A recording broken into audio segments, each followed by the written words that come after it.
Kata Nabi, kalau sholatnya ingin sempurna dimulai dari wudhu. Yang pokok dalam wudhu itu ada 4, sisanya sunnah. Awas, kalau yang 4 ini tidak sempurna maka batal wudhunya. 1, faghsilu wujuhakum, basuh wajahnya. Kalau disebutkan wajah dalam bab wudhu, itu tidak ada yang lain kecuali bagian tampak muka, gitu ya. Kalau yang punya jenggot, itu termasuk janggutnya di selai-selai. Sifat wudhu cuma ada 3. 1, pakai keran. 2, pakai gayung. 3, air yang mengalir. Ya, seperti di sungai ada air mengalir, itu nggak ada masalah. Tapi kalau menggunakan gayung atau semisalnya, Nabi itu diriwayatkan dalam hadis itu sangat menghemat air. Bahkan pernah beliau kemudian berwudu, kalau kita kemudian hitung, itu hanya sejumlah Pak, seaqua gelas Pak, cukup. Atau yang kedua, menggunakan keran ya. Kalau sekarang kita ada keran, contoh ini kerannya. Ya. Kerannya agak tinggi sedikit. Dan kita sesuaikan. Ambil airnya. Misal contoh, ghosala. Ghosala itu bukan ditumpahkan, ambil air, tumpahkan di tempat yang akan dibasuh gini. Yang telunjuk itu kemudian menghapus atau menghilangkan kotoran di sela-sela mata, contoh. Yang jempol menghilangkan kotoran di sela-sela telinga bagian belakang di sini. Ya. Kalau misalnya saya mulai ambil airnya, kemudian saya tumpahkan di sini. Yang telunjuk membersihkan di jari-jari di sini, di sela-sela mata. Yang jempol kemudian membersihkan di sela-sela di bawah telinga sini. Kemudian di selesai. 1. Tahan sebentar ya, ini praktek dulu sebentar. 2, wa aidiakum ilal marafiq, ini yang sering keliru. Dan tangan sampai siku. Jadi saat kita mengambil air wudhu, ambil airnya, tumpahkan dari sini ilal marafiq sampai ke siku, ke sini. Balikan lagi ke depan.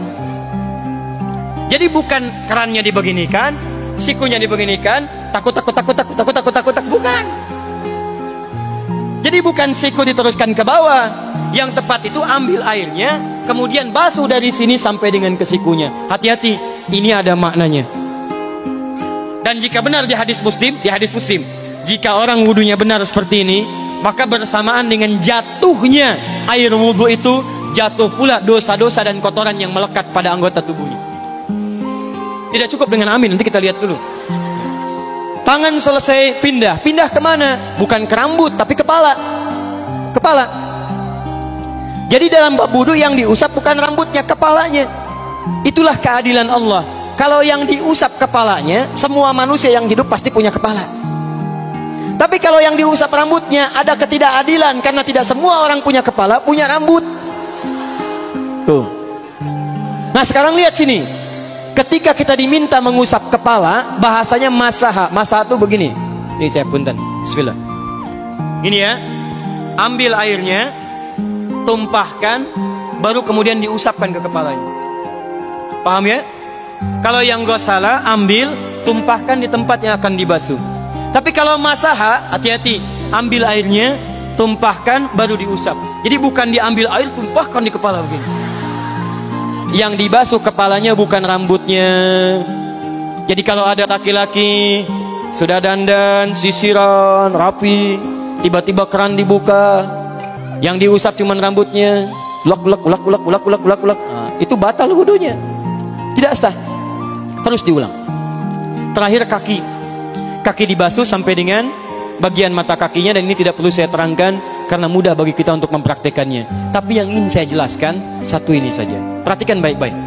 Yang 4 ini wajib wudhu. Tambahannya sunnah. Niat dimasukkan dalam wajibnya. Lihat sini. Kumur-kumur sunnah. Telinga sunnah. Istinsyak sunnah. Yang 4 ini wajib. Tapi terlepas dari wajib dan sunnahnya, perhatikan baik-baik. Kenapa ini disebut dengan wudhu? Dan hebatnya Al-Quran mengistilahkannya dengan toharah. Toharah. Apa itu toharah? Apa itu suci? Toharah. Apa itu toharah? Suci. Apa itu suci? Toharah. Ada toharah, ada nadhafah, itu beda. Kalau nadhafah, bersih luarnya, tapi belum tentu bersih dalamnya. Bisa jadi luarnya bersih tapi dalamnya najis. Misal hewan yang paling najis apa? Yang haram. Misal hewan tadi itu, hewan babi misalnya, misal dibersihkan, dimandikan, disisir sampai bersih. Bersih tidak? Bersih, bersih. Tapi halal tidak? Suci tidak? Tidak. Al-khinziru nadhifun walakinnahu ghairu tahir. Babinya bisa bersih tapi tetap tidak halal, tidak suci dia, tetap haram, tetap najis. Paham? Tapi kalau bersih luarnya dan suci dalamnya, maka kalimatnya berubah dari nadhafah jadi taharah. Taharah. Orangnya disebut dengan tahir. Kalau rajin dikerjakan disebut dengan mutatahhir. Wudu dalam Quran disebut dengan taharah. Seakan-akan memberikan pesan, maaf, orang yang wudu itu bukan hanya bersih fisik luarnya saja. Jadi kalau orang wudunya bersih, bukan cuma wajahnya yang bersih. Kalau wudunya benar, bukan kotoran di tangan saja yang hilang, tapi mohon maaf, fisik dalamnya itu ikut suci.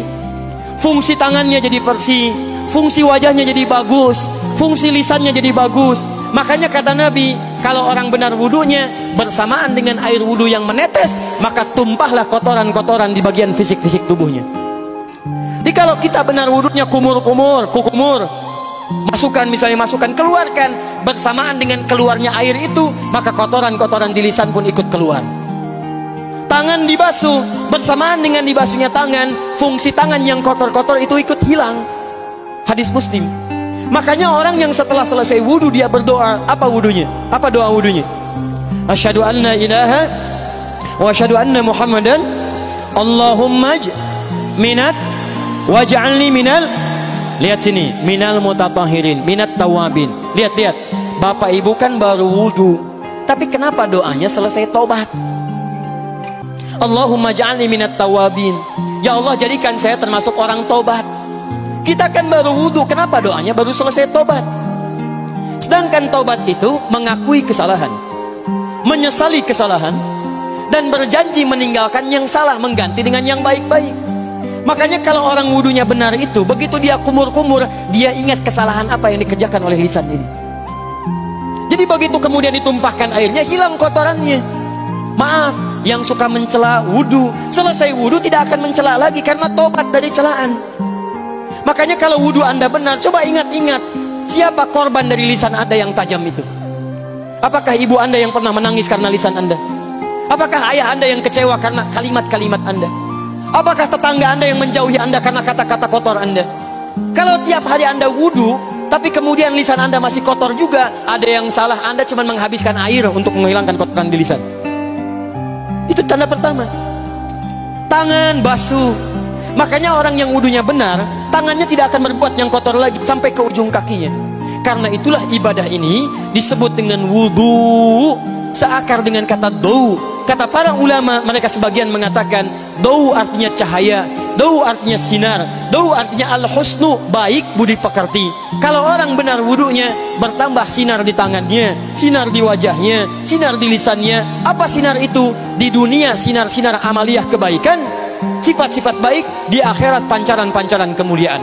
Satud'a ummati yaumal qiyamati ghurral muhajjalin. Akan dipanggil umatku di hari kiamat dengan banyak cahaya melekat di tubuhnya. Tangannya ada cahaya, matanya ada cahaya, wajahnya bercahaya, kakinya bercahaya. Cahaya apa itu? Kata Nabi, min atharil wudu, dari bekas wudunya. Jadi kalau kita benar wudunya, itu kita jadi orang baik. Ada cahaya kebaikan dalam diri kita. Itu yang disebut dengan tawabin. Makanya kalau Bapak Ibu tiap hari wudu, Allahumma ja'alni minat tawabin, tapi mulut tidak tobat, tangan tidak tobat, kaki tidak tobat, ada yang salah dengan wudunya. Waj'alni minal mutatahhirin, jadikan saya orang bersih dan suci. Jadi kalau selesai wudu, pakaian bersih, wajah bersih, tangan bersih. Ini pakaian bersih, pakai jas, pakai dasi, tapi tangan tidak bersih, korupsi juga, mencuri juga, menipu juga, ada yang salah dalam wudunya. Kalau kita bisa mengerjakan wudu ini dengan baik, maka naik status kita. Disebut sebagai, langsung oleh Al-Quran, disebut hamba yang dicintai oleh Allah Subhanahu wa ta'ala. Di Quran surah kedua Al-Baqarah ayat 222. Saya tutup. Lihat ayatnya.